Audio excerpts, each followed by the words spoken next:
Hello, traders. Welcome back. I hope you're doing amazing. And it's the end of the week video and market analysis. And yeah, we're going to take a look at what happened this week fundamentally based on the macro fundamentals, the technicals, and we had quite a little geopolitics drama this week. I think Trump was quite chilled overall. And I mean, the Iranian guys are also kind of just keeping it cool out there. And also, I think Russia and Ukraine were also keeping it on the down low. Most of the escalation starts Friday evening to Saturday. It get very hot on Saturday and Sunday. Then on Monday, it also calmed down. That's more like how it goes.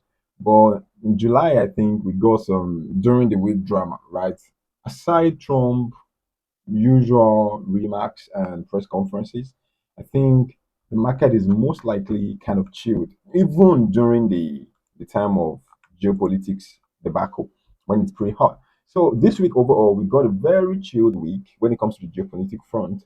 But on the fundamental, I'm talking about the economic calendar, I would also say that we get something very chilled as well, kind of like less complexity, something very simple for all of us. So let's take a look at all of them together. These are the pre-high impact data that we got this week. On Monday, there were nothing to actually talk about, so we're starting on Tuesday. On Tuesday, we got Reserve Bank of Australia rate decision, and they left it unchanged as expected. Okay, all the central banks are right now kind of just chilling. They're stalling, they're watching the inflation, they're watching the labor market, they're watching growth. Okay, growth is quite important to all the central banks right now. And the forward guiding is still okay, we are relaxing, but we have to see how it goes. And this data kind of impacted Australian dollar in a little bit of a negative way because you can see the impact on Australian dollar and Aussie CAD and the rest because they kind of all kind of sell off this week, literally. So that's just that by the way. We had the existing home sales in the United States. I'm not going to talk about that.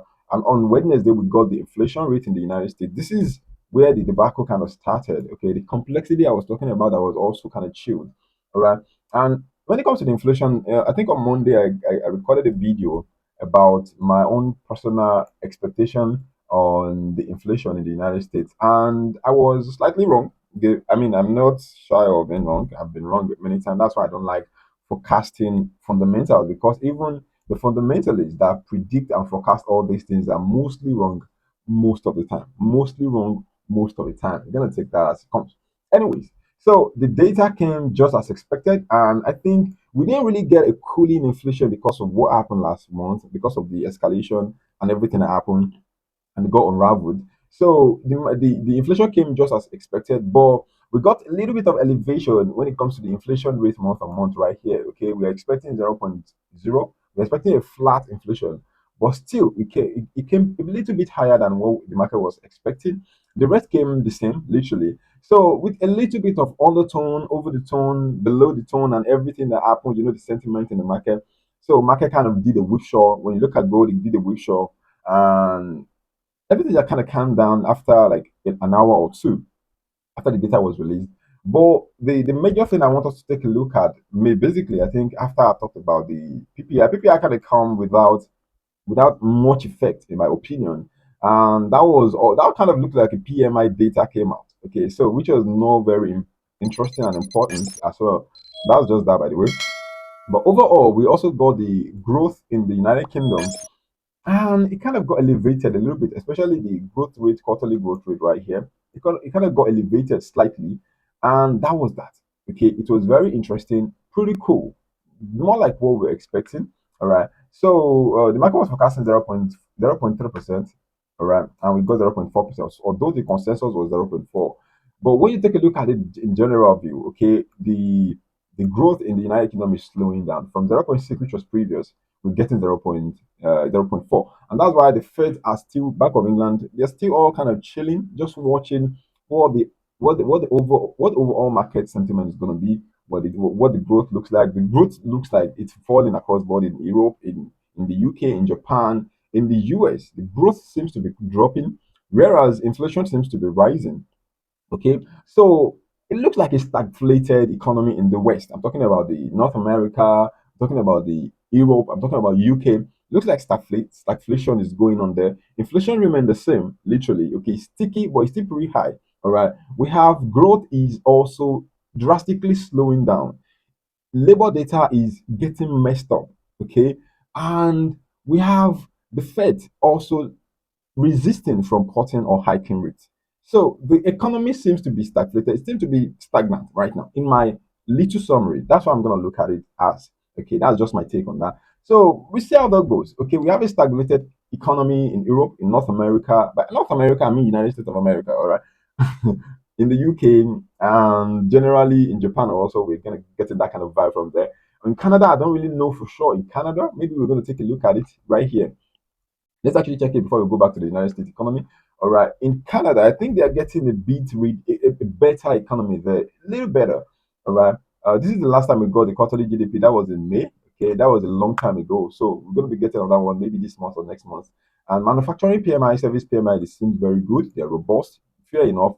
And then retail sales, CPI, PPI seems a little bit under the tone as well, right here in Canada. All right. CPI was good, 2.8, but the PPI is crazily high. That is awful, right there. That's pretty awful.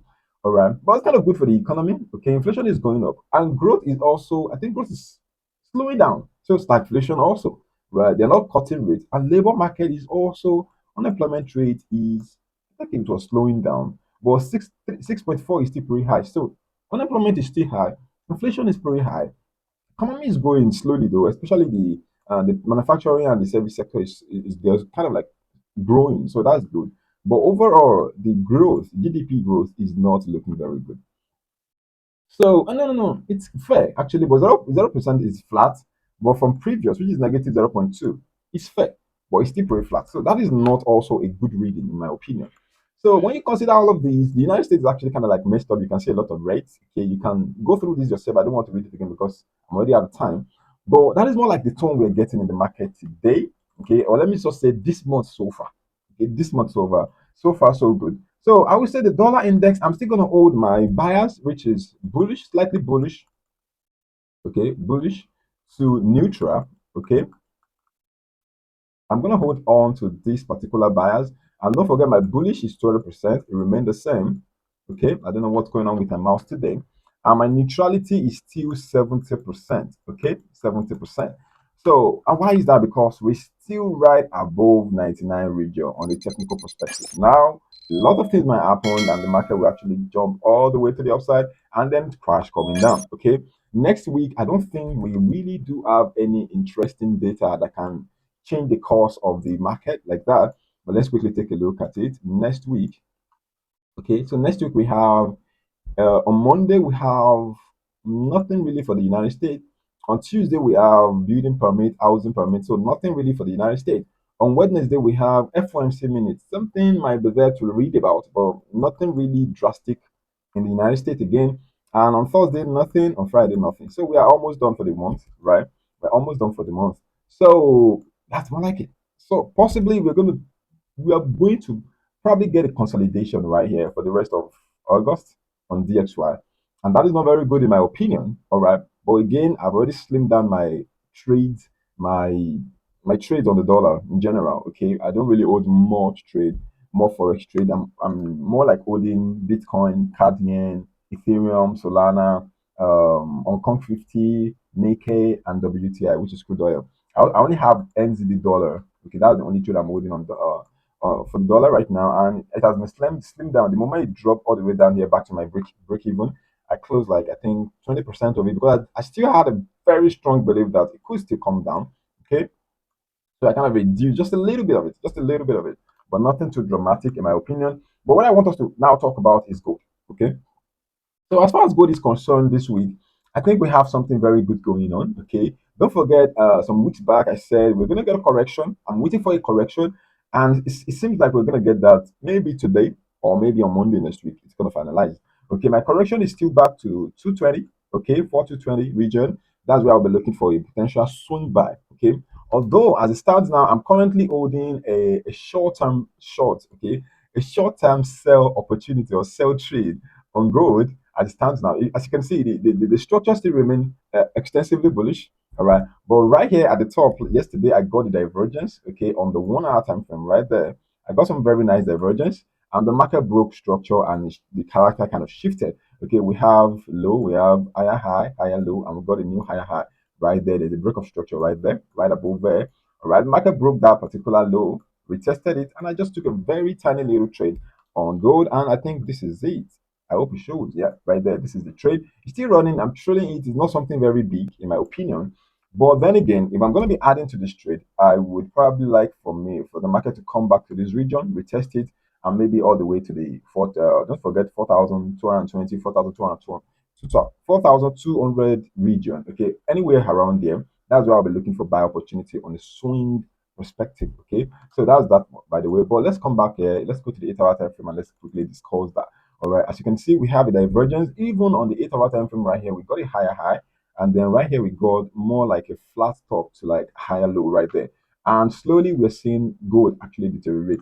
I know we are all in zoom in the oh, gold is going back to the all-time high, gold is never gonna come down again. I understand. I personally like the story myself. But if you've been in the market for a very long time, you know that there's nothing that will stop an asset from correcting. Okay. Even the almighty S&P 500, it's been all-time bullish, right? All-time bullish, but they is still correct. Like 20% kind of correction, 17%, 16%, not every month. It doesn't do that every month, but it does that. And that's what I'm saying. Okay, you need to always open your mind to the possibility of correction when you're trading. Because the market is running in your direction doesn't mean it's never going to come down. It will. Okay, it's also selling off. Don't because of that now start calling the band and maybe Kiss Daniel to come and sing for you because the market is coming down and it's never going to go back up again because it most certainly will. Okay, you need to calm down. You need to be humble. That's my wrap for the month and for the week, anyways. After being humble, then you need to be the market. You need to be a student to the market. That way, you can guarantee consistent profit, in my personal opinion. So let's stay humble, guys. I will see you next week. Have a nice day. Bye for now.